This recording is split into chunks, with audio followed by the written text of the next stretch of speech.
Olá a todos e todas. Dando sequência à nossa discussão sobre processo civil, vamos falar um pouco hoje sobre a coisa julgada. Coisa julgada que sucede à nossa discussão sobre sentença. Nós falávamos sobre sentença nos nossos últimos encontros e nós vamos encerrar essa parte semestral da disciplina de Processual Civil 1 falando sobre a coisa julgada.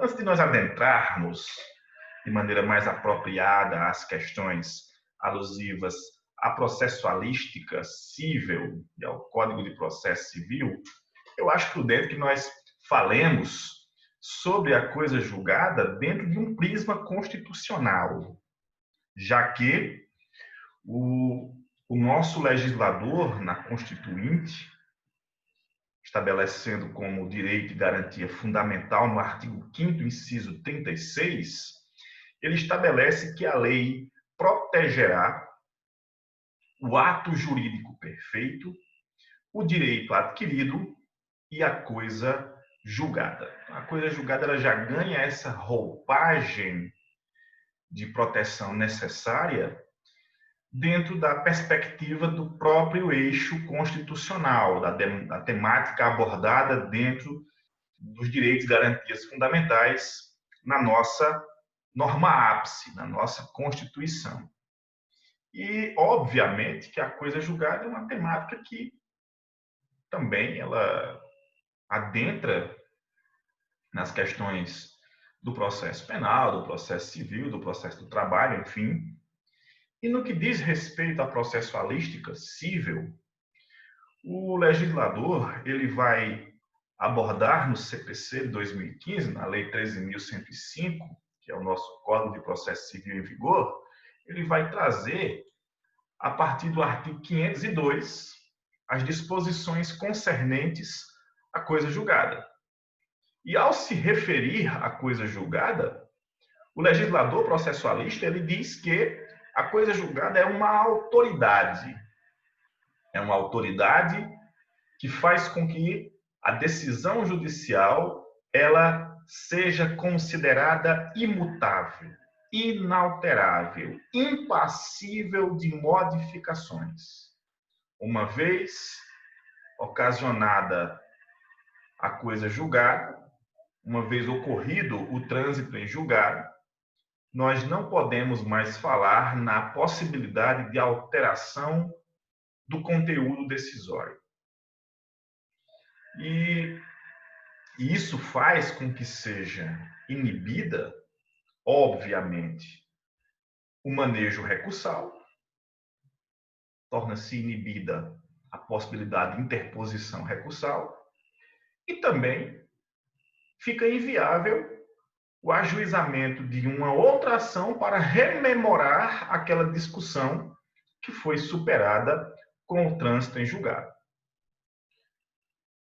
Sendo a coisa julgada uma autoridade, ela assim é identificada pelo artigo 502 do Código de Processo Civil, nós entendemos ser prudente que nós tracemos quais seriam as suas principais características. O legislador, ele deixa nas entrelinhas que as principais características, nós elencamos aqui 4 características pertinentes à coisa julgada, sendo a primeira delas a obviedade da irrecorribilidade das decisões em virtude da coisa julgada. Uma vez que se operacionaliza a coisa julgada, nós teríamos a irrecorribilidade como a primeira das características. Uma vez que nós falávamos agora há pouco que, transitada em julgada a decisão, feita coisa julgada sob a decisão, ela torna-se irrecorrível. Não há que se falar mais em manejo recursal. A segunda característica é a imutabilidade da decisão. Decisão, em tese, é importante nós deixarmos bem claro que essa regra ela vai sofrer exceções.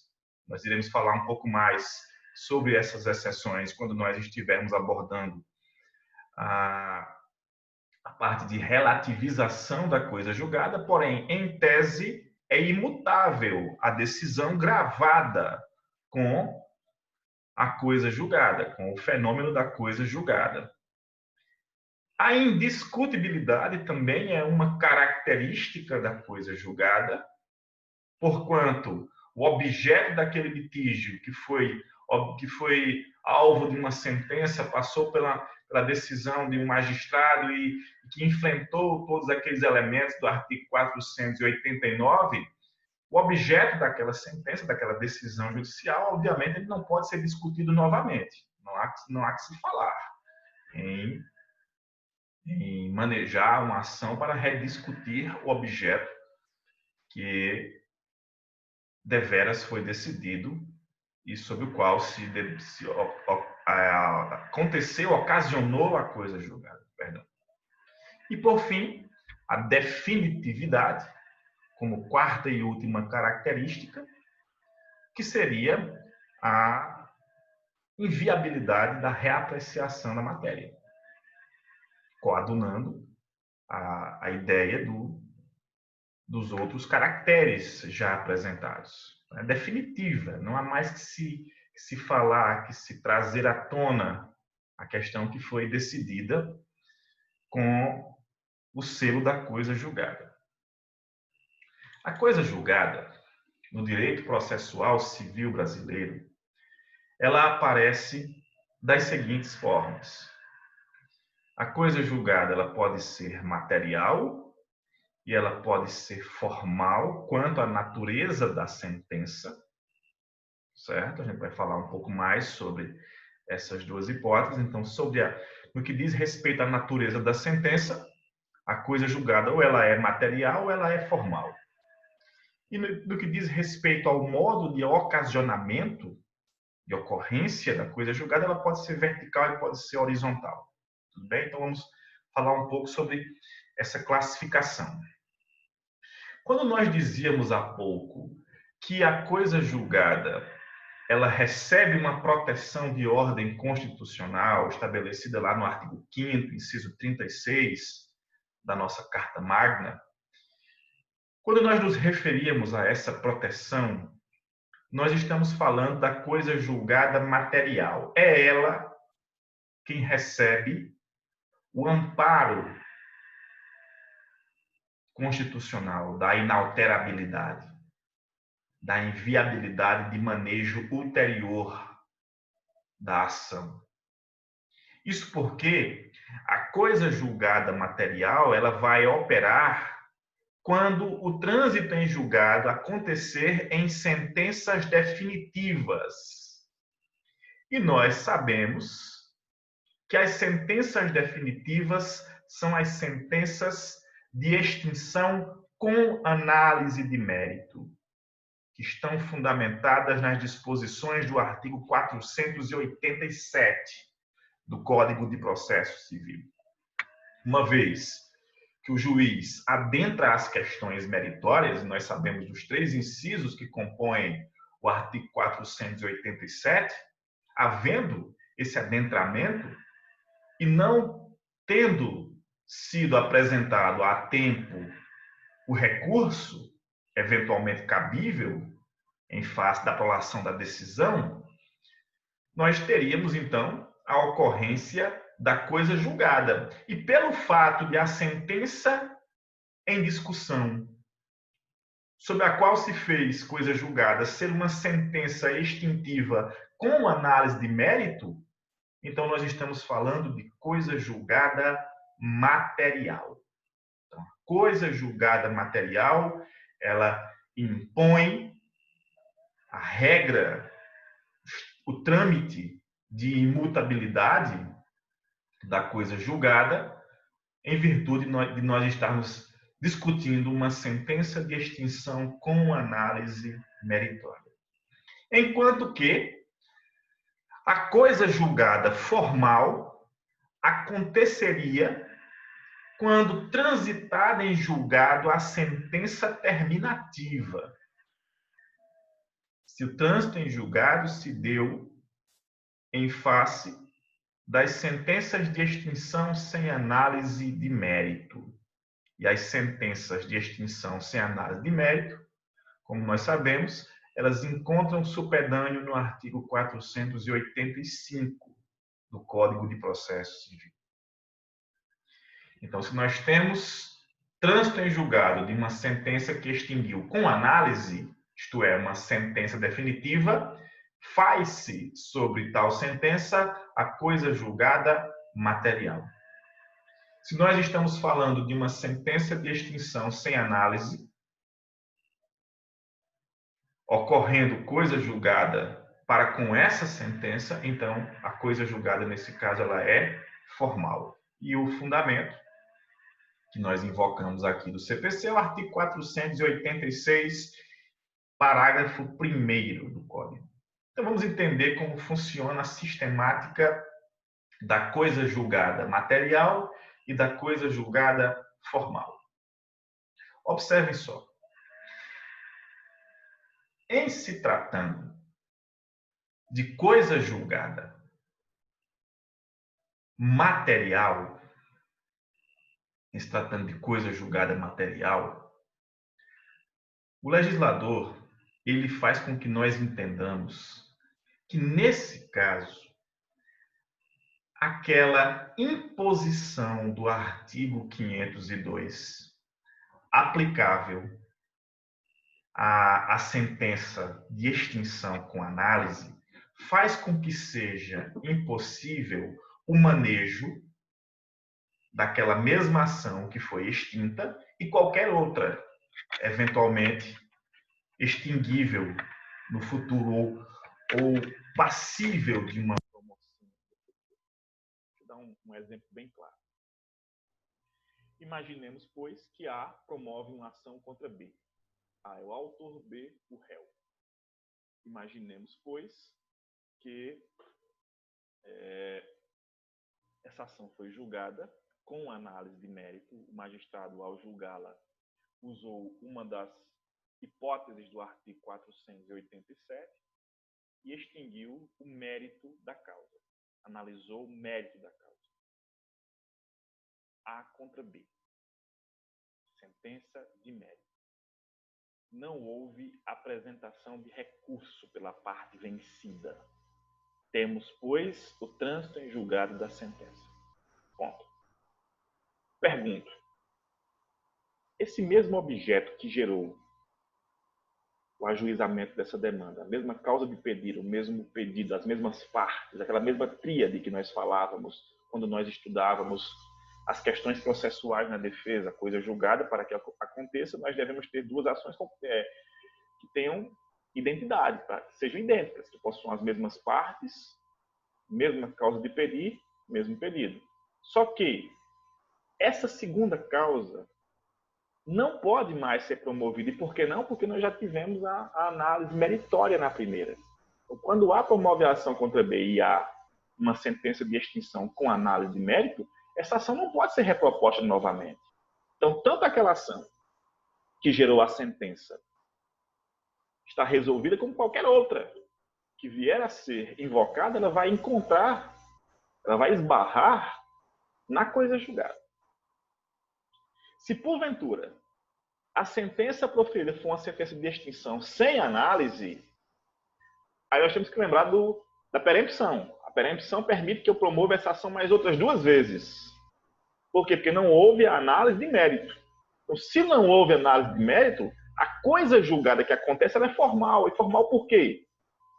Porque só aquela ação não pode mais ser discutida, mas nada impede que eu promova outra, já que não houve naquela primeira, que gerou a sentença terminativa, não houve a análise de mérito, por obviedade. Se ela é terminativa, é porque a extinção se deu sem a análise meritória. Então, na coisa julgada material, faz coisa julgada dentro do processo que gerou a sentença e em qualquer outro futuro que eventualmente venha a ser promovido, contendo as mesmas partes, a mesma causa de pedir e o mesmo pedido.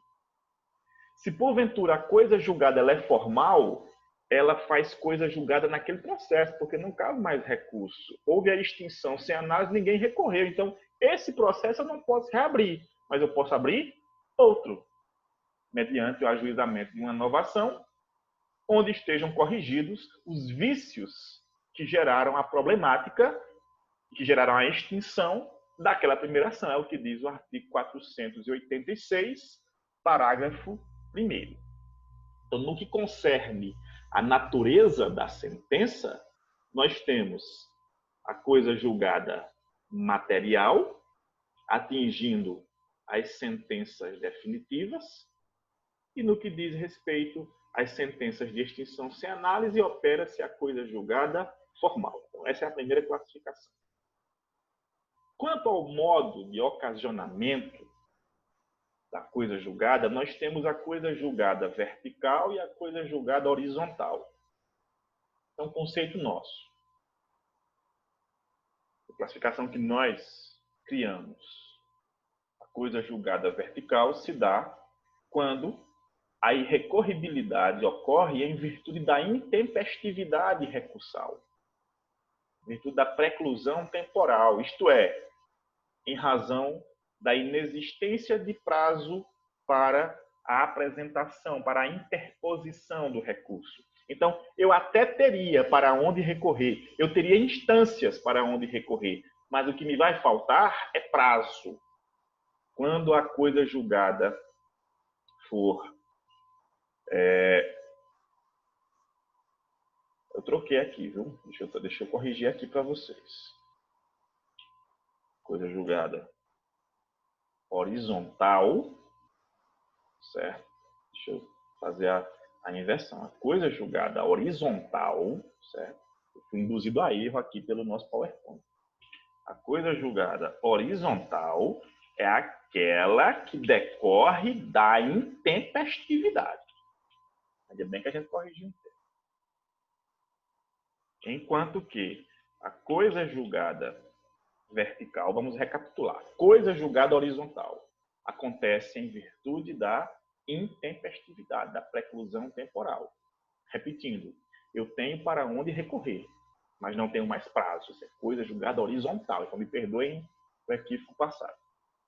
Já a coisa julgada vertical, aí sim, ela acontece quando eu não tenho mais para onde recorrer, uma vez que esgotadas foram todas as instâncias recursais existentes. Bem? Inclusive, eu vou corrigir esse slide lá no ambiente virtual.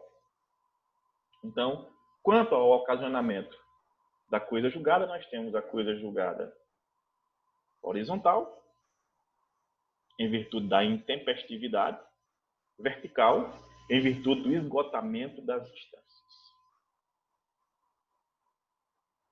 Efeitos da coisa julgada. A coisa julgada gera 3 efeitos. O efeito positivo, o efeito negativo, o efeito preclusivo ou implícito. O primeiro deles, o efeito positivo, sugere que houve a finalização da discussão, objeto do litígio. Uma vez que ocorreu coisa julgada, podemos dizer que a discussão que girava em torno da demanda foi resolvida, um ponto positivo. Por sua vez, nós temos o efeito negativo, que não é negativo qualitativamente falando, é negativo vindo de uma negação. Uma vez ocorrido o trânsito em julgado, não se faz mais possível a rediscussão do mérito. Claro, coisa julgada, indiscutibilidade da medida, não posso mais discutir. E o último dos efeitos, o efeito preclusivo ou implícito, acontece quando não há mais a possibilidade de recurso. É implícito. Precluiu. Não tenho mais possibilidade do manejo recursal. É um efeito da coisa julgada. Coisa julgada e recurso não combinam. Se há coisa julgada, qual recurso que cabe? Nenhum. Você pode dizer, professor, mas e a ação rescisória? A ação rescisória não é recurso. É uma ação. E a gente fala sobre ela quando nós estivermos discutindo a relativização da coisa julgada. Então, os efeitos da coisa julgada são 3. O efeito positivo, a finalização do litígio foi alcançada. O efeito negativo, uma vez ocorrido o trânsito em julgado, não se faz mais possível a rediscussão do méritum causa. E o efeito preclusivo ou implícito. Transitando em julgada a decisão, não há que se falar na interposição recursal.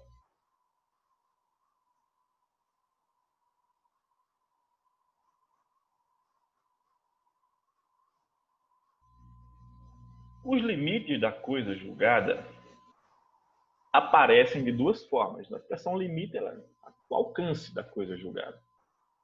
Nós temos os limites objetivos, que estão previstos no artigo 504, e nós temos os limites subjetivos, que encontram previsão no artigo 506. O artigo 504 ele diz que não fazem de coisa julgada os fatos e os fundamentos articulados em uma decisão. Quando o magistrado ele vai decidir uma demanda, os fatos e os fundamentos, o relatório e a parte de fundamentação que ele usou na sentença, não faz coisa julgada. Então, a coisa julgada, ela atinge que parte da sentença? Atinge o dispositivo. Por quê? Porque é onde foram respondidas, melhor dizendo, as questões que foram suscitadas pelas partes do processo.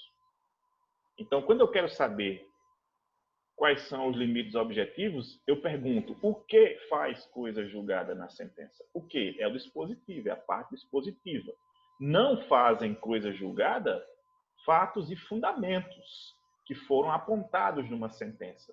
Podem ser utilizados em outra decisão. O dispositivo da sentença ele é peculiar, ele é próprio daquela decisão. É tanto que as ações anulatórias, rescisórias, geralmente, quando querem reabrir a discussão, atacam o dispositivo, a rescisória principalmente. Quando eu quero conhecer os limites subjetivos, a pergunta que eu faço é: a quem? Sobre quem faz coisa julgada? Em regra, a coisa julgada vai atingir as partes envolvidas na quesilha, na demanda processual.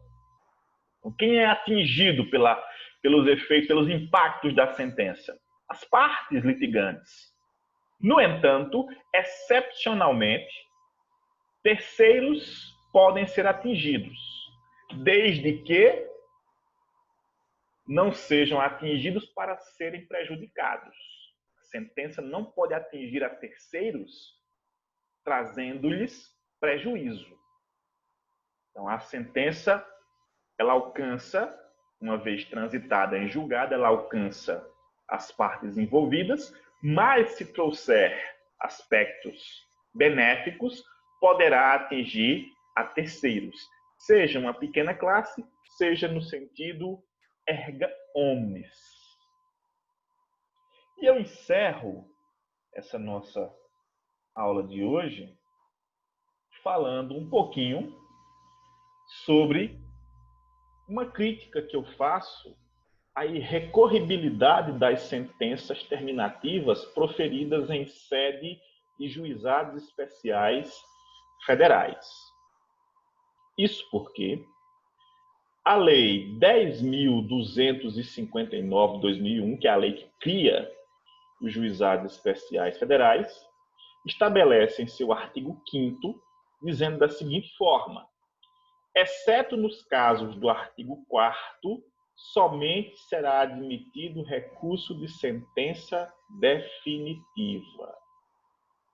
Quando ele fala que só será aceitável recurso em sentença definitiva, eu preciso dizer a vocês que nos juizados nós vamos ter basicamente 2 recursos. Nos juizados teremos 2 recursos. O recurso inominado, ele é chamado assim porque ele não foi batizado, ele não recebeu nome, e os embargos declaratórios, para corrigir omissões, contradições e obscuridade. Então, nesse caso, eu não poderia manejar recurso inominado se a sentença do juiz no juizado especial federal fosse uma sentença de extinção sem análise de mérito. Eu tenho uma crítica para fazer, porque penso eu que esse artigo ele viola frontalmente o princípio do duplo grau de jurisdição.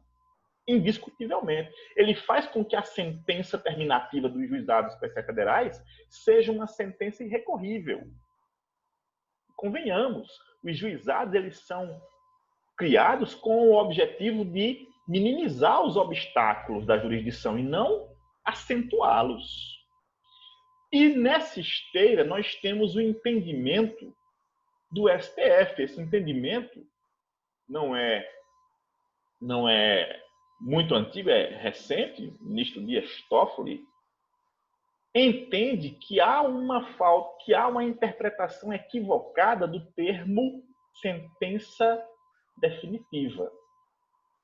Ele quis dizer que o seguinte, que o legislador, ao falar, isso na perspectiva do ministro Toffoli, ele disse que o legislador, quando ele falou sobre sentença definitiva, ele estava falando da sentença que encerra o processo. Só que realmente a lei traz uma expressão equivocada, porque nós aprendemos que qualquer decisão que não encerra o processo não é sentença. Artigo 203, parágrafo 2º do CPC. Para ser sentença, tem que encerrar processo. E o processo pode ser encerrado de duas formas. Ou com a extinção do mérito, ou extinguindo sem análise do mérito. No caso da sentença definitiva, ela é associada, sim, à sentença de extinção com análise. Então, o argumento do ministro ficou um pouco confuso. Mas o que ele quis dizer, em suma, é que as sentenças terminativas prolatadas no juizado especial federal não podem ser consideradas irrecorríveis. Tem que haver uma interpretação esticada, extensiva, alcançando também as sentenças terminativas. Então, nós deveríamos ler sob a perspectiva do ministro-presidente do Supremo Tribunal Federal a expressão definitiva como sendo sentença